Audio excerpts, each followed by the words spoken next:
آج عدالت کو میں نے یہ بتایا کہ اڈیالہ جیسی جیل جو پاکستان میں چوتھے نمبر پہ ایک ایڈمنسٹریٹولی اور انمیٹ کے حوالے سے سب سے بڑی جیل ہے، سب سے سیکیورڈ جیل ہے، جس میں اے بی اور پولیٹیکل کلاس کی فیسلٹیز ہیں، جس میں اپنا اسپتال ہے، جس میں ڈاکٹرز ہیں،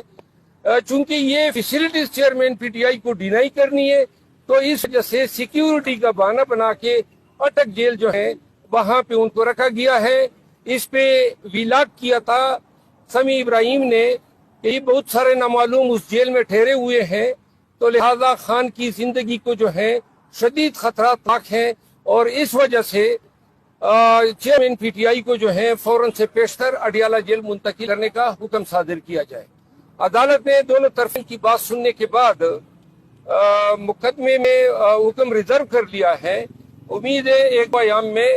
یہ فیصلہ آ جائے گا۔ آج ہی آنریبل جسٹس بابر ستار صاحب کی عدالت میں شاندانہ گلزار اور شہریار افریدی کی طرف سے جو کیسز 3 MP او کے میں نے چیلنج کیے تھے اس